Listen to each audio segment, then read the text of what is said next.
Antes dessa tecnologia era muito difícil, porque a gente tinha que pegar água lá no barreiro, muito longe, no baldinho na cabeça, né? Era muito difícil, mas graças a Deus melhorou muito. Antes era comum os jovens ir embora, né, iam para São Paulo, enfim, o êxodo rural era enorme, ainda há, mas é bem menor, porque hoje as pessoas já têm essa consciência de que é possível conviver com o semiárido.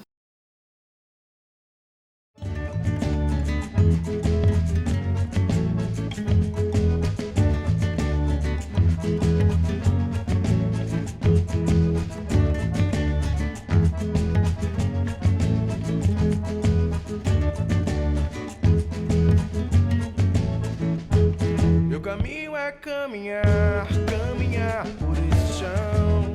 Meu caminho é acreditar na vida no meu sertão. Meu caminho é caminhar, caminhar por esse chão.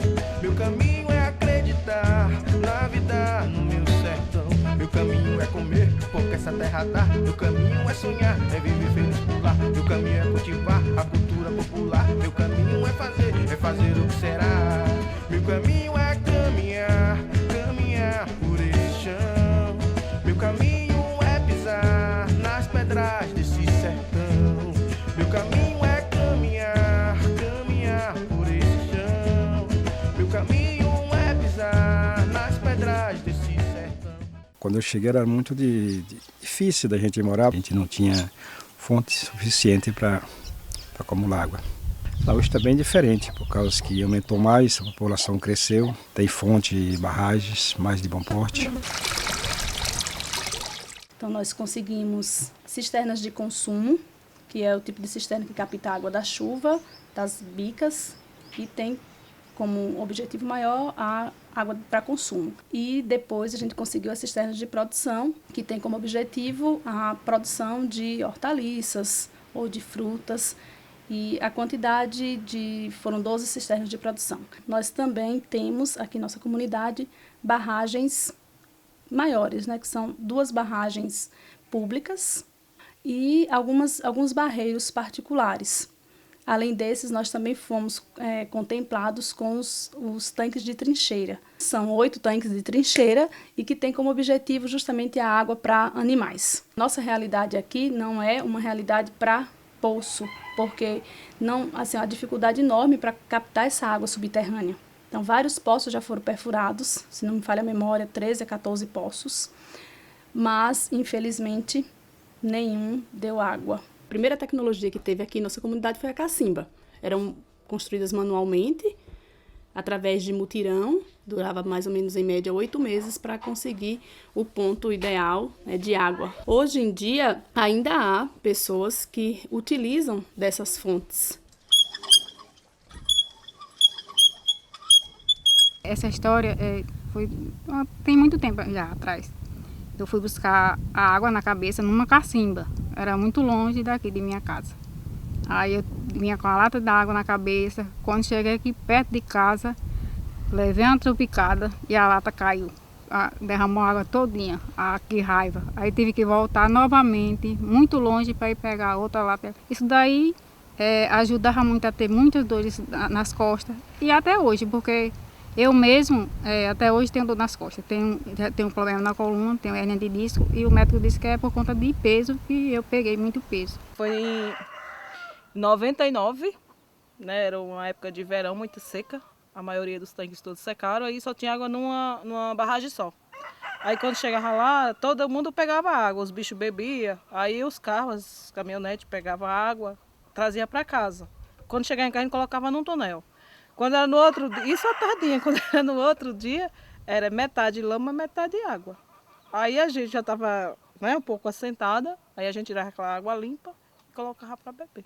Aquela água com certeza trazia doenças, né? Eram assim, os casos de diarreia ou cólicas intestinais eram muito frequentes na época. A cisterna de consumo foi uma grande ajuda para a gente.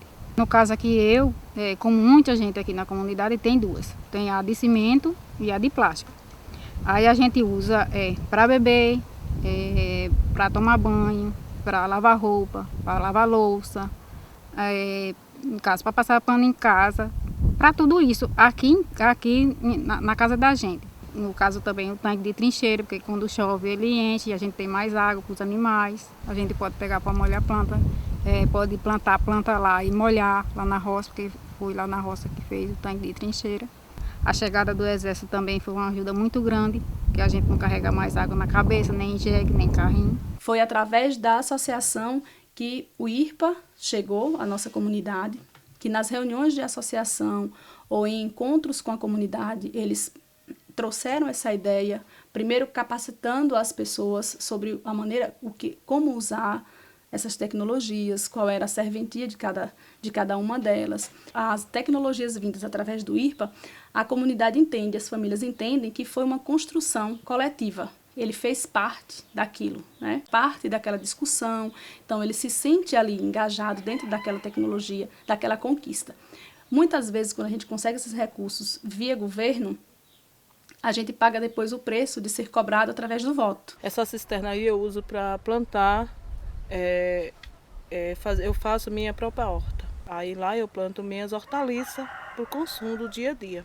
Eu tenho pimentão, tenho coentro e cebola. E uma pimentinha, que a gente chama, né?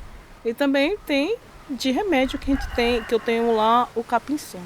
Não há nenhum indícios de que essas tecnologias tenham prejudicado a caatinga de modo geral. Não, por quê? As cisternas de consumo, elas são construídas ao lado da casa. A cisterna de produção também fica próximo à casa ou em uma área ali de fácil acesso para as famílias. Então, elas não causam nenhum impacto à natureza. As barragens, como eles estão fazendo para proteger a caatinga, o meio ambiente, então eles estão fazendo a barragem, eles só desmatam o local do rio, da suficiente da bacia. Ele não faz desmatamento. Pode prejudicar um pouco, assim, porque prejudica, mas é um benefício que é histórico por causa que vai servir, que é a água. Tem uma mesmo, a privada, que ela ajuda a gente sempre, no verde e na seca, os animais, que tem uma parte de animais que bebe aqui e outra parte de animais que bebe nessa barragem. Ela é privada, mas o dono deixa os animais da gente beber. Ela é uma coisa histórica, que político nenhum que devia já ter implantado uma barragem de grande ou até maior da capacidade dela. Então nós estamos esperando ver se as autoridades políticas tomam decisões para fazer uma guarda ou o dobro dessa barragem, né? Não, porque se não existisse essa barragem e não existisse o proprietário, não sei o que será de nós. A prefeitura ou as ONGs precisam fazer uma barragem grande, de grande porte, ou então, no caso, no verão, quando essas secarem, aumentar elas, limpar, porque, no caso, as prefeituras e as ONGs até agora não fizeram nada para aqui, para a Serra dos Campos Novos, sobre isso. É muito difícil de a gente conseguir, porque é um recurso que precisa vir pelo governo, governo do estado. A gente entende que hoje é um investimento maior para a questão dos poços. Há alguns anos, aliás, sempre a gente envia ofício aos órgãos, principalmente Secretaria de Agricultura ou Secretaria de Infraestrutura, solicitando a limpeza dessas aguadas, né? Mas infelizmente não há um sistema de manutenção. É bem melhor se prevenir que remediar. Zele os barreiros, os açudes e as aguadas. Não desperdice sequer uma gota d'água. Colher água, reter água, guardar a água quando a chuva cai do céu. Guardar em casa, também no chão. E ter água se vier a precisão. Na minha casa, eu tenho a cisterna de produção. Nós percebemos que a nossa necessidade maior era utilizar essa água para molhar, por exemplo, a ração dos animais. Eu acredito que a cisterna de produção ela pode ser voltada também para essa função, e não só para produzir hortaliças, mas também para produzir outros bens, tipo, quando ele pega a água para molhar a ração para os animais. Então, é uma necessidade que foi atendida através da cisterna de produção que nós temos. Porque, no caso, a cisterna serve também para os animais, não é só para a gente, né? Quando é no verão, que é a cisterna, que os tanques estão secos, tem que vir água de longe, que a gente tem que pagar água para colocar na cisterna.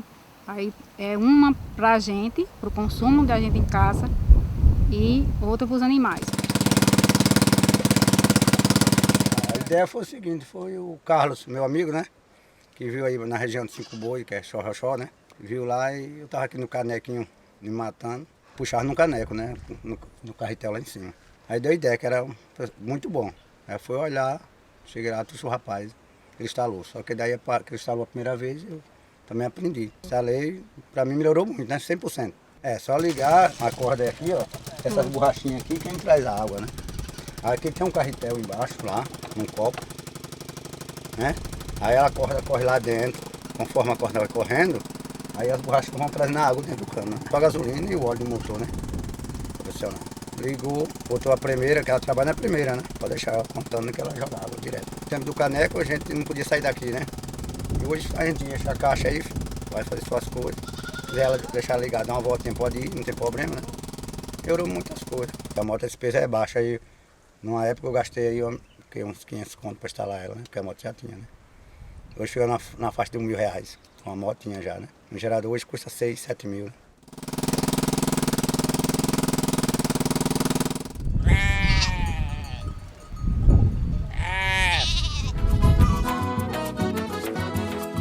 Menino, segura esse bode. Menino, segura esse bode. Se não teu bode foge. Se não teu bode foge. Me dou muito bem com o que eu faço. Gosto de trabalhar com bode, é minha área. E a renda é muito boa, a produção. A gente tem como sobreviver e sustentar a família. Você vende ele para se remediar, conseguir dinheiro para fazer outras coisas e também para se alimentar também com ele. Tem o leite, a carne, o couro, tudo é renda para a família. Hoje é mais para a proximidade de convivência, de viver, é criar o bode, né? O caprinos e o ovino. Porque ele é resistente e a área é boa também. A gente tem forragem, inclusive palma, liocena, para sustentar ele. O que eu mais gosto aqui é cuidar dos animais e principalmente dessa maravilha que está aqui ao nosso redor.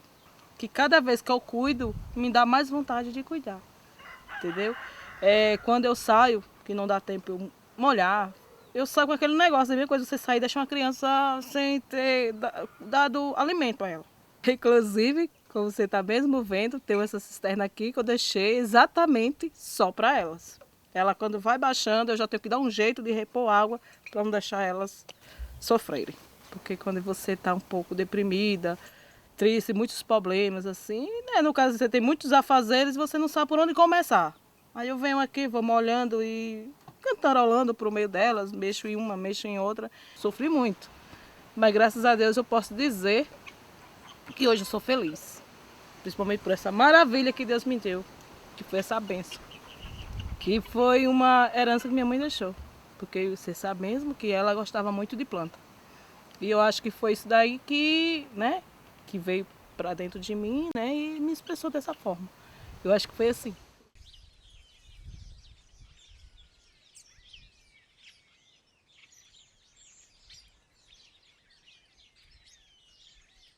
Embora a nossa comunidade tenha sido beneficiada já com algumas tecnologias, ainda lutamos para conseguir mais, porque a gente entende que aqui nesse lugar é possível viver e viver bem, mas para isso a gente precisa encontrar sim esses meios de sobreviver aqui. E como a nossa necessidade maior tem sido essa questão de captar a água que a gente recebe, porque nós somos sim contemplados e agraciados por Deus com muita chuva, mas nós precisamos ter essa sabedoria e essa ajuda também de conseguir essas tecnologias que possam nos ajudar aí captando essa água. Meu caminho é seguir, vou na luta que virá.